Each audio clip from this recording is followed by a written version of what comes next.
మన శరీరంలోని వ్యర్థాలను వడగట్టే ఉద్దండ పిండాలపై మన కిడ్నీలకు శత్రువు ఏదైనా ఉందంటే అది హై బీపీనే. రక్తపోటు కొండెక్కుతున్న కొద్దీ మన కిడ్నీల పనితీరు మందగించిపోతూ ఉంటుంది. ఇక ఇప్పటికే కిడ్నీ జబ్బుతో బాధపడే వాళ్ళైతే హై బీపీ విషయంలో అనుక్షణం అప్రమత్తంగా ఉండాల్సిందే. అదుపు తప్పిన రక్తపోటు మన కిడ్నీలకు ఎలా ప్రమాదకరంగా పరిణమిస్తుందో, హై బీపీ దాడి నుంచి కిడ్నీలను కాపాడుకునేందుకు ఏం చేయాలో ఇప్పుడు తెలుసుకుందాం.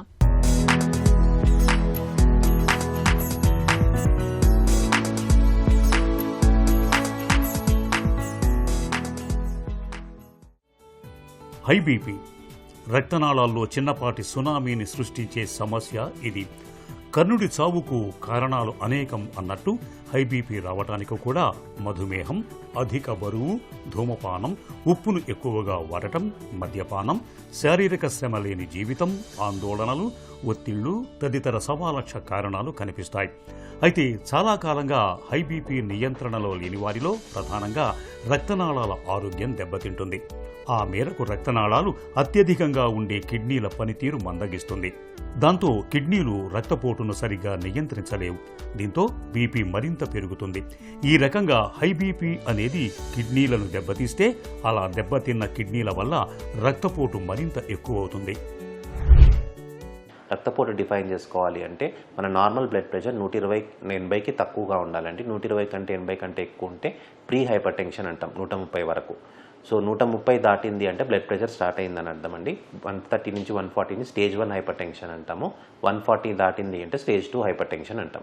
బ్లడ్ ప్రెషర్స్ పెరిగే కొద్దీ కిడ్నీ పైన దాని ఎఫెక్ట్ ఉంటుందండి. కిడ్నీలో ఉండే రక్తనాళాలు చాలా సెన్సిటివ్గా ఉంటాయి. ఫిల్టర్స్ కానీ రక్తనాళాలు కానీ బ్లడ్ ప్రెషర్స్కి చాలా సెన్సిటివ్గా ఉంటాయండి. బ్లడ్ ప్రెషర్ పెరిగే కొద్దీ ఆ రక్తనాళాల సెన్సిటివ్ సెల్స్ అన్నీ డ్యామేజ్ అవుతాయండి. దానివల్ల ఫిల్టర్లు డ్యామేజ్ అవుతాయి, ప్రోటీన్ లీక్ అవ్వడం స్టార్ట్ అవుతుంది, కిడ్నీ పనితీరు తగ్గడం స్టార్ట్ అవుతుంది.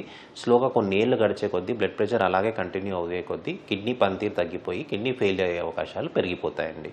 సో ఖచ్చితంగా బీపీ కంట్రోల్లో లేకపోతే కొన్ని ఏళ్లలో కిడ్నీ ఫెయిల్యూర్లకు దారితీస్తుందండి. బ్లడ్ ప్రెషర్ ఉన్న వాళ్ళు ప్రతి సంవత్సరానికి కనీసం 6 నెలలకు ఒకసారైనా, సంవత్సరానికి ఒకసారైనా క్రియాటిన్ అనే పరీక్ష, కిడ్నీ పనితీరు ఎలా ఉంది, జిఎఫ్ఆర్ అంటే కిడ్నీ ఫిల్ట్రేషన్ రేట్ ఎలా ఉంటుంది, మూత్రంలో ఏమైనా ప్రోటీన్ ఉందా, యూరిన్లో ఎంత ప్రోటీన్ పోతుంది, ఇది ఖచ్చితంగా చెక్ చేసుకోవాలండి.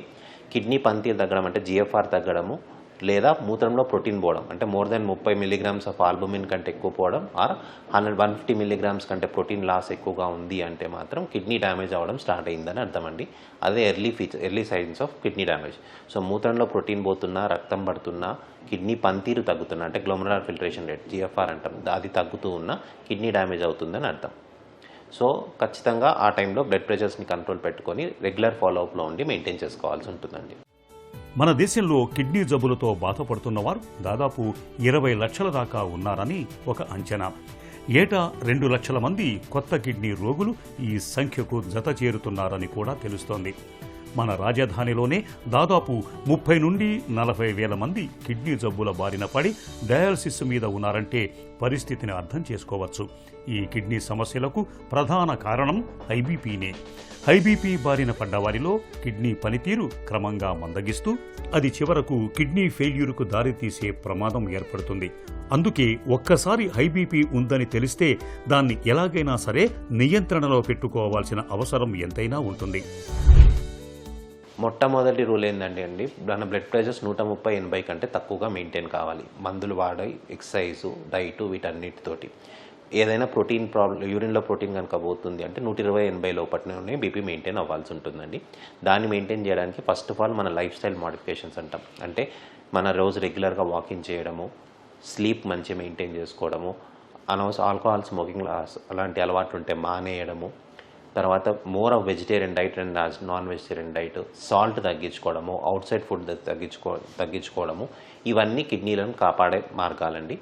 వన్ థింగ్, సాల్ట్ తగ్గించుకోవడం అంటే నార్మల్గా మన ఇండియన్ ఫుడ్లో 20 గ్రాముల సాల్ట్ వాడుతూ ఉంటాం మనం రెగ్యులర్గా. మనకు నార్మల్గా రిక్వైర్మెంట్ 5 గ్రాములేనండి. అండ్ బీపీ ఉన్న వాళ్ళు 2.5 గ్రాముల కంటే ఎక్కువ, 2.5 గ్రాముల కంటే తక్కువనే వాడుకోవాలి. అలా మెయింటైన్ చేసుకుంటే కిడ్నీ డ్యామేజ్ కాకుండా కాపాడడానికి అవకాశాలు ఉంటాయి. బీపీ కూడా కంట్రోల్లో ఉంటుంది.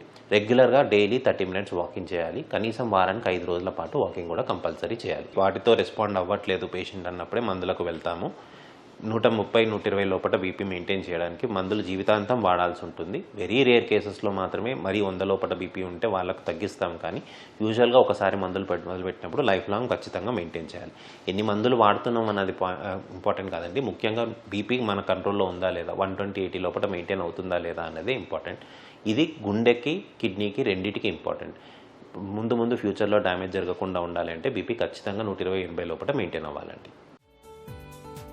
మంచి ఆహారపు అలవాట్లు, తగినంత శారీరక వ్యాయామం, ఈ రెండే హై బీపీని రాకుండా చూసుకోవటానికి అవసరమయ్యే ప్రాథమిక విషయాలు.